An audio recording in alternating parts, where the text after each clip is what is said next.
পানীৰ দামত বিক্ৰী হৈছে আলু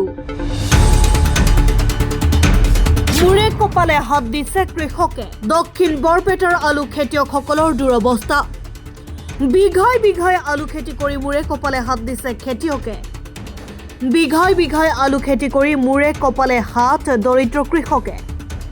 এই দৃশ্য চেঙাৰ নিৰলাচৰৰ পথাৰে পথাৰে আলু খেতি কৰি বিপদত পৰিছে কৃষক কাৰণ পানীৰ দামত বিক্ৰী হৈছে আলু 700-800 টকা পাইকাৰী মূল্যত বিক্ৰী হৈছে প্ৰতি কুইণ্টল আলু যাৰ বাবে কৃষকসকলৰ মাজত হাহাকাৰ পৰিৱেশৰ সৃষ্টি হৈছে মুৰে কপালে হাত দিব লগা পৰিস্থিতিৰ সৃষ্টি হৈছে দৰিদ্ৰ কৃষকৰ মাজত উল্লেখ্য যে চেঙাৰ চৰাঞ্চলৰ ৰাস্তা ঘাটৰ সমস্যাৰ বাবে দূৰ দূৰণিৰ বেপাৰীয়ে আহিব পৰা নাই আলু ক্ৰয় কৰিবলৈ বিঘান আলু খেতি কৰিছোঁ কেনেকুৱা মানে এইবাৰ মানে আলু খেতি মানে 20 বিঘান কৰিছোঁ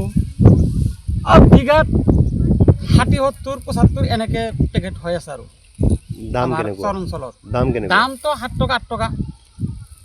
লছ হ'ব না লাভ হ'ব আমাৰতো লছ এবাৰ লছ মানে আপোনাৰ পশ্চিমবংগ উত্তৰ প্ৰদেশ বিদেশৰ পৰা আলু আমাৰ অসমত আহি আনে আমাৰ লছ কৰিছে 1 বিঘা মাটিত কিমান খৰচ হয় আলু খেতি মোটামুটি 1 বিঘা মাটিতে মিনিমাম 20,000 টাকা খৰচ হয় ক'ত বিক্ৰী কৰে ক'ত বিক্ৰী মানে আমি হিমলিতলা নগৰ পৰা মাজে সময়ে গুৱাহাটীত লৈ যাওঁ বিক্ৰী কৰি থাকোঁ আমাৰ ইয়াতে খৰচ বেছি হয় তাৰমানে ৰাস্তা ঘাট নাই আমাৰ ইয়াতে মানে ইয়াৰ পৰা ট্ৰেক্টৰত উঠাই লৈ সেনে আমি কাছমাৰত লৈ যাওঁ কাছমাৰত লৈ সেনে তাৰ পৰা আৰু গাড়ীত লোড কৰিব লাগে তাতে খৰচা ট্ৰেক্টৰত খৰচা তাৰপিছতে আপোনাৰ গুৱাহাটীততো আৰু খৰচা বেছি লগতে উত্তৰ প্ৰদেশ বিহাৰ আৰু পশ্চিমবংগৰ আলুৰে ভৰি পৰিছে অসমৰ বজাৰ সেইবাবে উচিত মূল্যত আলু বিক্ৰী কৰিব পৰা নাই বুলি ব্যক্ত কৰিছে কৃষকে সেয়েহে বিভাগীয় কৰ্তৃপক্ষ তথা চৰকাৰলৈ কাটৰ আহ্বান দৰিদ্ৰ কৃষকৰ অতি শীঘ্ৰে তেওঁলোকৰ উৎপাদিত শস্যৰ লগতে আলুৰ উচিত মূল্য প্ৰদান কৰাৰ ব্যৱস্থা কৰিব লাগে চৰকাৰে আমিও কৰিছোঁ আমাৰ বজাৰত থকা মানুহেও কৰিছে বহুতে কৰিছে আলু খেতি বিক্ৰী কৰে ক'ত বিক্ৰী কৰোঁ আমাৰ ইয়াৰ পৰা হিমলিতলা ল'ব লাগে নগৰবাৰা ল'ব লাগে দাম কেনেকুৱা দাম 7 টকা 8 টকা হায়েষ্ট বজাৰ 9 টকা আমাৰ দাম একেবাৰে কম হৈছে কাৰণ আমি আলু যোৱা বছৰ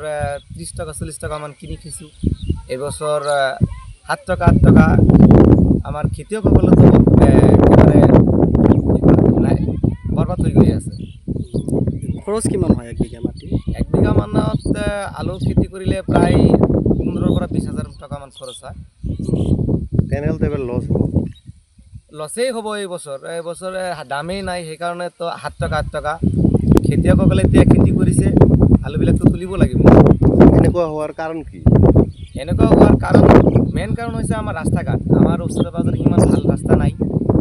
আৰু বাহিৰৰ পৰা বেপাৰীসকলে আহিব নোৱাৰে আমাৰ গাঁৱৰ মানুহে যিবিলাক আবাদ কৰে সিহঁতেও ঘোঁৰাৰ গাড়ী ম'হৰ গাড়ী আৰু পিলপিলি দি লৈ হিমলিতলা বা নগৰবাৰাত লৈ যায় আৰু তাতে যিমান পায় তাতে বিক্ৰী কৰে 7 টকা 8 টকা 9 টকা যেতিয়া যিদিনাৰ বজাৰ যে যেনেকৈ যায় সেনেকৈ বিক্ৰী কৰিব লাগে কাৰণ আমাৰ বাহিৰৰ পৰা বেপাৰী নাই আৰু সিমান ৰাস্তা ঘাটো ভাল নহয় যে আমাৰ গুৱাহাটী বা বেলেগ ঠাইৰ পৰা বেপাৰী আহি আমাৰ আলু ক্ৰয় কৰি লৈ যাব